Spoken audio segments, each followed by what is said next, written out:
तो देखिए मेरा ख्याल है कि ये तो अब क्लियर है आपको हमें भी कि रेफरेंस किसकी तरफ था। देखिए सियासी इंतशार से लेके यहां तक कि दहशतगर्दी जो बड़ी है उस तक का जिम्मेदार वो जो है वो आपको समझा जा रहा है, उसके ताने बाने भी आपसे मिल रहे हैं। It was very much evident.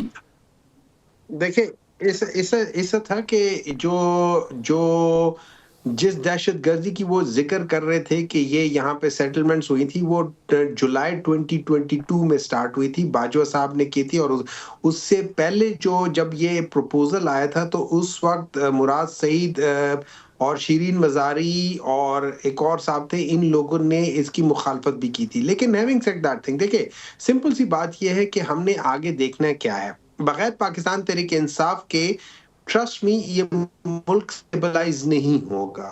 जब तक आप तहरीक इंसाफ को इक्वेशन में नहीं लाएंगे, ये मुल्क स्टेबलाइज नहीं होगा, क्योंकि पॉलिटिकल स्टेबिलिटी नहीं आएगी। क्योंकि पॉलिटिकल स्टेबिलिटी का जो सबसे बड़ा वजन है वो पाकिस्तान इंसाफ और इमरान खान है। अगर आप उसको इक्वेशन से बाहर रख रहे हो तो फिर आप ये समझ लो कि आप अपने लिए प्रॉब्लम क्रिएट कर रहे हो। नहीं, प्रॉब्लम तो सर फिलहाल आपके लिए क्रिएट हो रही है ना कि लोग आपके लोगों को सजाएं मिल रही हैं और जब बार बार कोई क्रिएट नहीं, वो कह रहे हैं कि हम इसके मंसूबा साजों तक जाएंगे और मंसूबा साजों में कहीं ना कहीं आपके लीडर का, खान साहब का नाम आता है।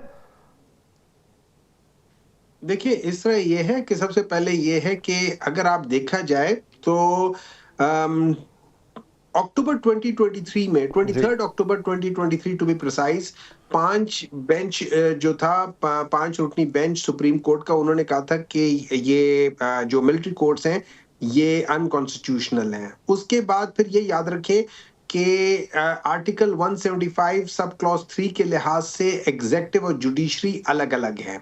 और मिलिट्री कोर्ट्स के अंदर जो जज होते हैं ये basically in service brigadier colonel's इस तरह के होते हैं। तो दैट मीन्स वो एग्जेक्टिव का हिस्सा है, वो आपके मिनिस्ट्री ऑफ डिफेंस के अंडर आते हैं। तो ये आर्टिकल 175(3) की वायलेशन है।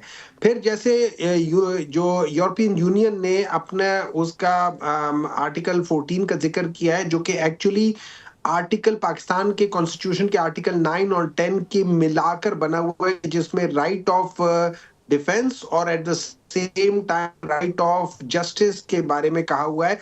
और ये चीजें इस वक्त इसमें मिलिट्री कोर्ट्स में मिसिंग है, तो ये भी कॉन्स्टिट्यूशन की वायलेशन है। फिर अगर आप उसके बाद तीसरी चीज देख लेते हैं, वो ये है कि ये इन कैमरा सेशंस है। तो दैट मींस जो आपको बताए जा रहे हैं, शवायद बताए जा रहे हैं, उसकी क्रॉस क्वेश्चनिंग नहीं हो रही, उसके ऊपर प्रॉपर तरीके से नहीं हो रहा। लेकिन अगर हम इन सब चीजों को थोड़ी देर के लिए साइड पे रखें और हम 2-3 चीजें देखें कि मुझे एक बात बताएं कि क्या ये 9 मई के वाकये की सजा मिल रही है कि या ये इमरान खान के साथ रहने की सजा मिल रही है। मैं इस वजह से ये कह रहा हूं कि 9 मई के वाकये में बहुत, मैं उसकी वजह ये बता रहा हूं कि 2 या 3 लोग इकट्ठे जब एक जगह पे पाए जाते हैं, उनमें से एक आदमी या 2 आदमी जो इमरान खान की और 9 मई की मजम्मत कर लेता है, उसको ना सिर्फ छोड़ दिया जाता है, उसको नवाज भी दिया जाता है, उसको किसी को मिनिस्टर बना दिया जाता है, किसी को किसी पार्टी का हेड बना दिया जाता है।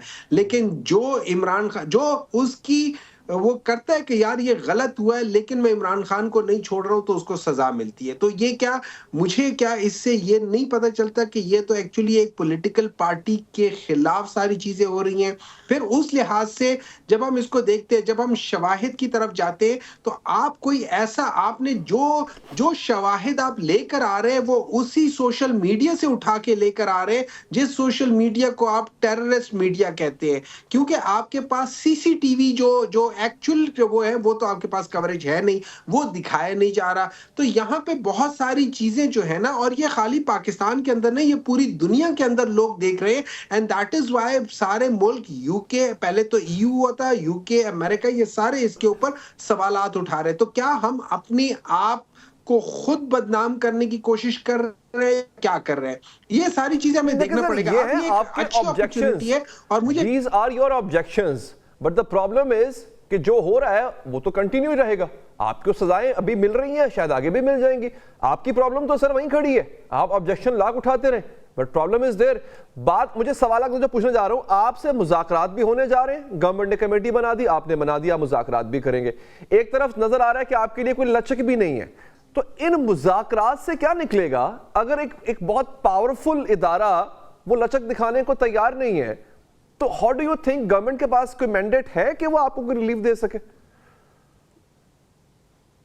देखिए, गवर्नमेंट के पास ना उनके पास गवर्नमेंट में होने का मैंडेट है, ना उनके पास किसी और चीज का मैंडेट है। यही तो हम हमेशा से कहते थे कि अगर बातचीत अच्छा। करनी है तो जो डिसीजन मेकर्स है उनके साथ करो। लेकिन हैविंग सेड दैट थिंग, अब जब ये चीज शुरू हो गई है, बातचीत शुरू हो गई है, तो फिर आगे हम देखा जाएंगे। मैं उसके ऊपर अभी बहुत ज्यादा क्रिटिसिज्म नहीं करता, क्योंकि मैंने अभी रिसेंटली जो राणा सनाउल्लाह और बाज लोगों की बातें सुनी है। क्लैरिटी नहीं है, क्लैरिटी नहीं, देखिए, जैसे हो सकता है मैं कंफ्यूज हूं, मुझे एनलाइटन कर दें आप। देखिए, इस तरह है कि एक तरफ आपकी आर्म ट्विस्टिंग हो रही है, इस तरह है कि अभी जी जी, देखिए, आर्म ट्विस्टिंग तो वो इस वजह से कर रहे हैं कि जो उनके ऊपर प्रेशर पड़ रहा है। अब ये जो लोग अभी तक कन्विक्ट नहीं थे और पॉलिटिकल प्रिजनर्स कहलाए जा रहे थे, और वो हैं एक्चुअली पॉलिटिकल प्रिजनर्स, तो ये उनको एक वैलिडेशन देने की कोशिश कर रहे हैं कि यार ये पॉलिटिकल प्रिजनर्स नहीं है, ये कन्विक्टेड लोग हैं।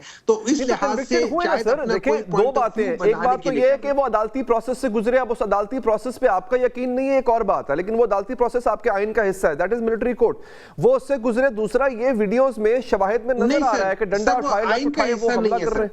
सर जी सर, सर, वो आइन का हिस्सा नहीं है। मैं दोबारा आपको बता देता हूँ, आर्टिकल 175 सब क्लॉज 3 के लिहाज से मिलिट्री कोर्ट्स के अंदर आप सिविलियन की वो कर नहीं सकते, एक चीज।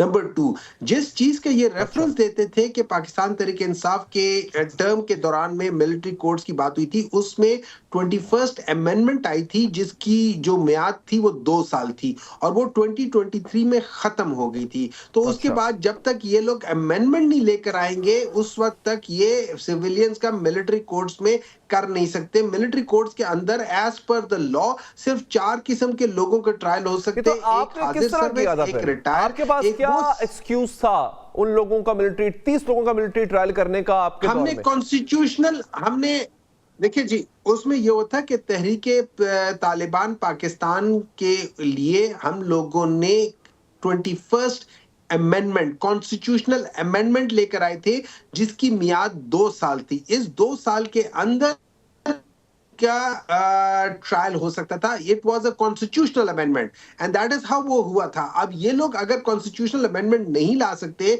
तो ये कॉन्स्टिट्यूशन की वायलेशन है। नहीं, अच्छा, आपने ठीक है, आपने उस जरूरत के तहत एक अमेंडमेंट की, लेकिन मुझे एक बात बताएं कि सिविलियन का ट्रायल तब भी गलत था, आज भी गलत है। देखिए, इससे ये है, वो एक स्पेशल कंसेशन बनाई गई थी फॉर तरीके तालिबान पाकिस्तान के लिए, क्योंकि वो लोग तो सर ये भी उन तहरीके तालिबान पाकिस्तान आम लोगों पे हमला करती थी, और यहाँ पे एक जत्थे ने मिलिट्री इंस्टॉलेशंस पे हमला किया सर। तो फिर वो लोग कैसे आप समझते हैं कि दूध के धुले हो सकते हैं? सबसे पहले तो I strongly object to your words के एक जत्था। आप as an anchor person you should avoid saying such words because this is bad, this is very bad. आप ये कह सकते हैं कि पाकिस्तान तहरीक इंसाफ ने किया था, लेकिन जब आप तो फिर इसका मतलब है आप बेशक पाकिस्तान मुस्लिम लीग नून को ज्वाइन भी कर सकते हैं, क्योंकि ये अल्फाज वो योग करते होते हैं। सो आई एम सॉरी, आपके इन अल्फाज की मैं शदीद मजम्मत करता हूं। सर नहीं, देखिए आप एक बताएं, आप देखिए एक बात है, हम इस पे इख्तलाफ कर सकते हैं कि ये लोग कौन थे, लेकिन इस पे तो आपका मेरा इख्तलाफ नहीं है कि हमला हुआ। हमला तो हुआ, हमने देखा, अपनी आंखों से देखा सर। अब उस हमला आवर को हम जत्था नहीं कहेंगे तो क्या कहेंगे? देखिए, इस तरह होता है। अब आप एक चीज याद रखिए, हमला आवर सबसे पहले आप उसकी, मुझे as far as I am concern, आप मुझे उसकी कोई ऐसी फुटेज बताएं कि जिस पे आपको पता चले कि फलाना शख्स हमला कर रहा था।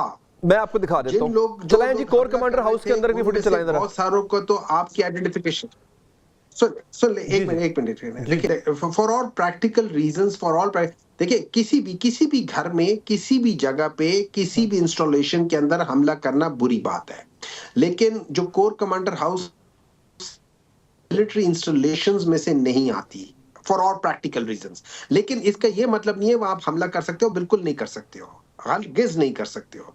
हाँ, जिन लोगों की क्लियर फुटेज है उनको जरूर सजा दो। पाकिस्तान तहरीक इंसाफ भी यही कहती है कि उनको सजा दो, लेकिन अच्छा। जिनके ऊपर फुटेज नहीं है उनको आप एक प्रॉपर ट्रायल से करो। देखिए, हम सजा के खिलाफ नहीं है, हम उस प्रोसीजर के खिलाफ है जो कॉन्स्टिट्यूशन के खिलाफ प्रोसीजर चल रहा है। हम उस प्रोसीजर के खिलाफ है, उस प्रोसीजर के तहत नहीं करो। आप बेशक इनका कोर्ट में करो। और फिर मुझे एक बात बताए, वो कौन सा ऐसा लॉ है, वो कौन सा ऐसा लॉ है जो ये डिसाइड करेगा कि एक आदमी जो उसी तरीके के उन्हीं एक्ट्स के अंदर है उनका तो सिविलियन ट्रायल होगा, दूसरे आदमी का मिलिट्री ट्रायल होगा। ये किस तरीके से, किस लॉ के तहत होगा? ये कौन डिसाइड कर रहा है? देखिए, and bottom line, who is deciding this? Bottom line ये है, बॉटम मुझे क्या पता, ये आपसे मैं पूछ रहा हूं ना। ये तो मुझे भी नहीं पता, ये तो फिर तो आप और मैं मिलकर पूछते हैं सवाल, that who is the decisive factor? कौन डिसाइड कर रहा है? देखिए, यही मेरा सवाल है ना, ये मेरा सवाल है कि ये कौन डिसाइड कर रहा है, कैसे डिसाइड कर रहा है, क्यों डिसाइड कर रहा है? क्या इसका सिंपल ये है कि हमने एक पॉलिटिकल पार्टी को या एक पार्टी को हमने इसलिए हटाना है कि वो मेरिट पर है, उसकी आवाम के अंदर पजीराई है? अच्छा, उसके अलावा मैं आपको एक चीज बताता हूं। अब मेरी एक सोच है, देखिए, पाकिस्तान आर्मी के अंदर सबसे ज्यादा लोग जो जाते हैं वो आपका ये नदन पंजाब है, ये जो अटक से लेके तो जेलम तक है, इसके बहुत ज्यादा लोग हैं। आप भी जानते हैं, मैं भी जानता हूं। अच्छा, अब अगर आप देख लें तो 8 फरवरी को इस इलाके से 19 की 19 सीटें जो थी वो अकॉर्डिंग टू वो पाकिस्तान तहरीक इंसाफ को उन्होंने वोट दिया। अगर देखा जाए तो उन सारे लोगों ने वो 9 मई वाली बात को उन्होंने कहा नहीं, हम तहरीक इंसाफ के साथ खड़े। क्यों? तहरीक इंसाफ ने ऐसा कोई काम किया नहीं, और ना तहरीक इंसाफ किसी किस्म की कोई तोड़ फोड़ के ऊपर बिलीव करती है। हम टोटली इसको रिजेक्ट करते हैं कि हमारे ऊपर